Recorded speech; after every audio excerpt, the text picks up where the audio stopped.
guys, welcome back to my channel. It's your favorite baby girl with me in the building. It's good to see you. It's good to have you back. And if this is your first time on this channel, I'm saying a very big welcome to you. Thank you for joining us. Thank you for tuning in. My name is Bemi and I'm an international student living in the UK. On this channel, I do a bit of lifestyle life in the UK, what living in the UK looks like, tricks and tips to survive in the UK, and how to come to the UK, how to migrate to the UK legally, and things to do in the UK to avoid having a tough time to settle in, and generally my experience living in the UK and the mistakes I've made, sharing it with you so that you don't make the same mistake. If that is what you're interested in, kindly subscribe to my channel or give this video a thumbs up. That is going to motivate me to do more, guys. So today, from the title, what we're going to be talking about today is scams in the UK, the common scams in the UK. Yes, you heard me right. There are scammers in the UK. I mean, there are scammers everywhere, just that the percentage of scammers are just high in some countries compared to the other countries. There are scammers in the UK, and because the UK is quite enclosed and you know the security is quite tight and everything, so these scammers are usually very smart and extraordinarily careful, and they go the extra miles. They leave no traces. They act so smart and so professional that you would not even know it's a scam. So it is very easy to fall victim of this because they are not babies in this business, guys. And when they scam, they go all out. I mean, they go big when they scam. They don't just, you know, take small and leave the rest. They wipe all. They go big, and you know, most of the times this eventually kills the person that has been scammed, because if they fall into depression, most people don't actually come out of it once they are scammed, like, and that's it. That is the end of their life. So today I'm going to be talking about the general scams in the UK. The first one I'm going to be talking about is the HMRC scam.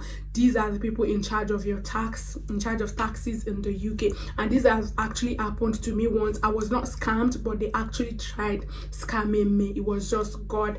This was what happened. I was just in my house one day and I received a call. An automated machine just spoke that this is from HMRC and you're advised not to end this call, because if you do, the police would actually invite you for interrogation and blah blah blah. I'm like, okay, I'm not going to end it. Then they said press 1 if you want to speak to a customer advisor. So I pressed 1 and somebody introduced himself and said, this is blah blah blah, working with HMRC, how can I help? I'm like, what do you mean how can you help?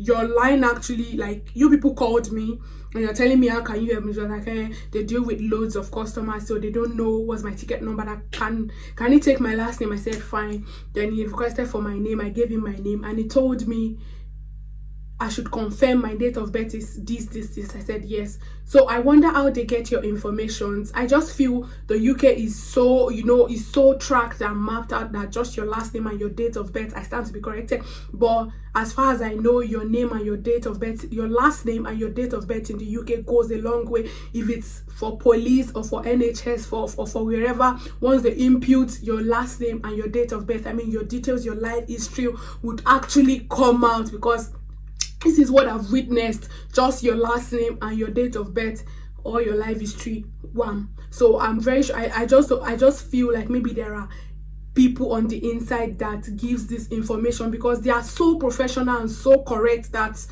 they don't, like, they come in at full force.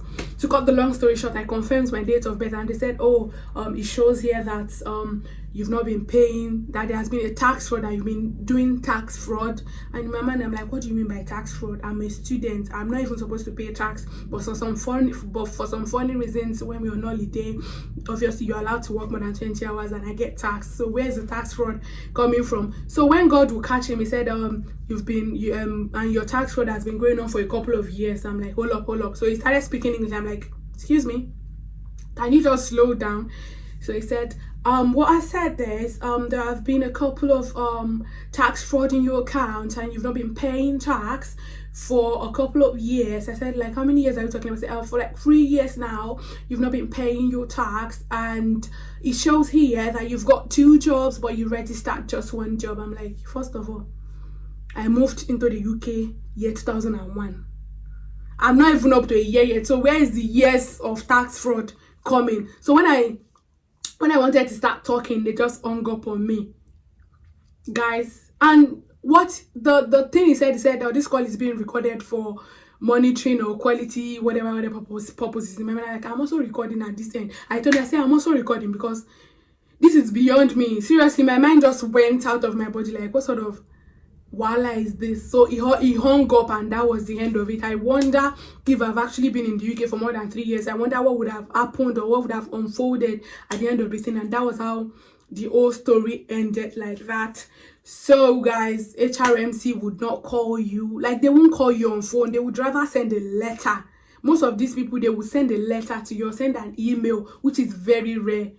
They would do it by post. They will send a letter to you and say if you don't reply or if you don't acknowledge it in a couple of days, there might be problem. So this is what they would do. I think they are trying to reduce this fraud and scam things. So that is why the second one I'm going to be talking about, parcel and delivery scam. This goes side by side with bank scam and fraud. I wonder how these people know. And this, usually you will receive this call when you have a parcel to be delivered or when you've instantly missed a parcel. I don't know. This is why I say maybe they have people on the inside or they just hack into some funny things, because usually they call at the right time, because there's a program on ITV that shows a documentary on people that has been scammed, especially this bank scam. It is usually when they've missed a delivery, they would receive a call that, oh, you've missed a delivery, blah blah blah, so therefore they can't redeliver it, so you would need to be refunded. So they will ask for your bank details. So they'll say they are going to send a link to you. So once they send the link, I mean, it's going to look so similar to probably Royal Mail or DHL or whoever it is that you've actually missed the original delivery from. So once you fill the form, you send your account details, notes, they will not strike then. So they would remove, for example, if you have like 5,000 in your account, they can remove like £1,000 or £700 in your account, and you get debited for it, and you be like, I thought they said they were going to refund me, why are they debiting me? So you start panicking. Then immediately you receive a call from your bank, alleged bank, that is a lie, saying they just noticed the transaction in your account, that did you do that? Then you start freaking out, and I didn't do that. They'll be like, oh, calm down, they're going to freeze your account. But before that, because these people already have access to your bank details, they can still try and withdraw money. So the fake bank people would say they are going to send an account details for you to actually move your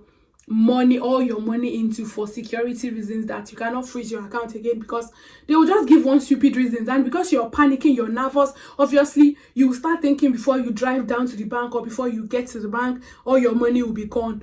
I don't know, you just move all the money. And this I'm talking about people that has lost £100,000, £50,000, £200,000. You just move. So it's like, and there's nothing the real bank would do, because you actually used your hand, you understand, to move the money. So I mean, you transferred your money to another person. Why should I repay you when you actually transferred? So that is how it works, to an account that you cannot trace. Guys, let us be careful. I'm going to be talking about is job scam. I know we apply to loads and loads of jobs, and we cannot keep tab on all the jobs we applied for. I am also guilty of this, because most times I just receive calls from people and I'll say yes, because obviously I've applied to millions and thousands of jobs. So what these scammers do, they just go to places like Indeed and all these job sites. They download your CV, they get your details from there, where you've put your phone number and everything. They will call you, giving you an offer that you cannot resist, a very juicy offer. If they see that you're a student, they'll be talking about some things like sponsorship. They offer sponsorship, and they'll be paying you like £50,000, and maybe you work 3 times in a week. You know, those juicy things that you cannot say no to. This is where they come in. So they'll tell you you can start when you want. They would give you a fake interview, like on phone. You just do like a 10-minute interview. They'll tell you you've passed, you were successful. They will work based on your CV, what you say you do. So that is the kind of interview they'll give you. They'll say you're successful, so you'll be coming in for an induction.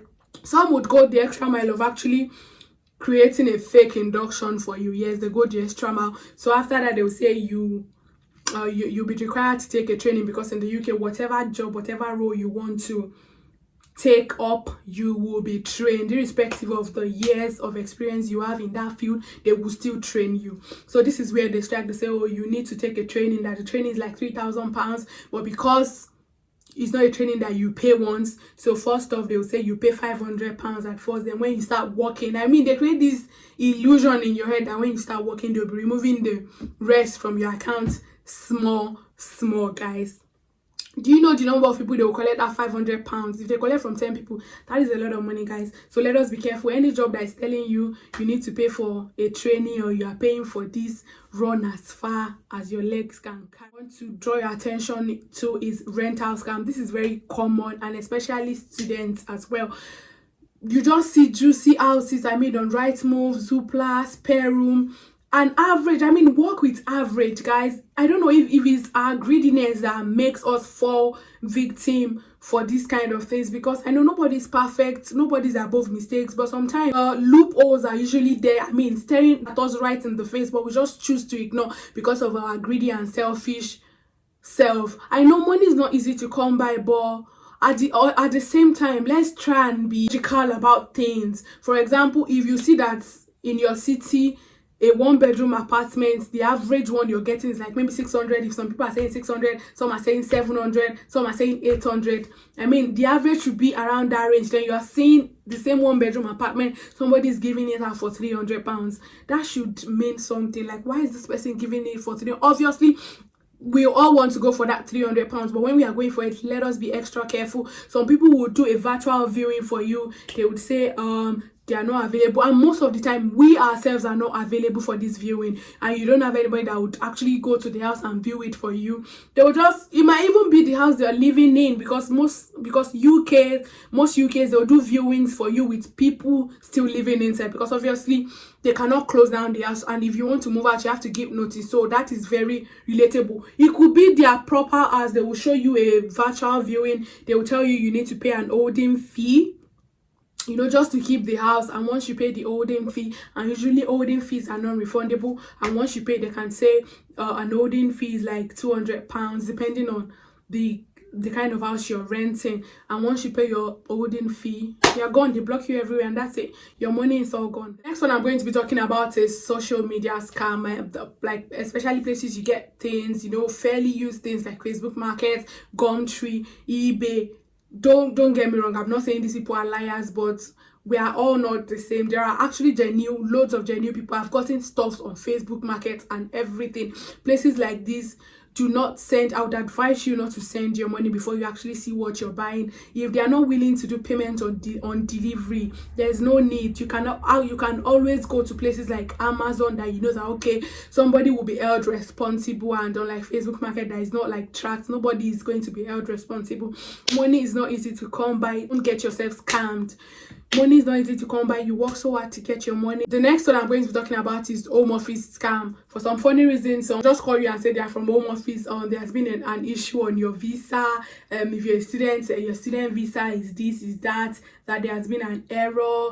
They will just create this fake illusion in your head, and before you know it, you fall victim. These are the common scams in the UK. I hope you watch out, stay safe, and be smart. So guys, I'm saying a very big thank you to you for watching today's video. If you've learned 1 or 2 things in this video, give this video a thumbs up and let me know what you think about it. Share your experiences. What other scams do you know, or have you been scammed before? Let's talk about it in the comment section, guys. So till I come your way next time, keep it locked down in Women's Corner. Bye.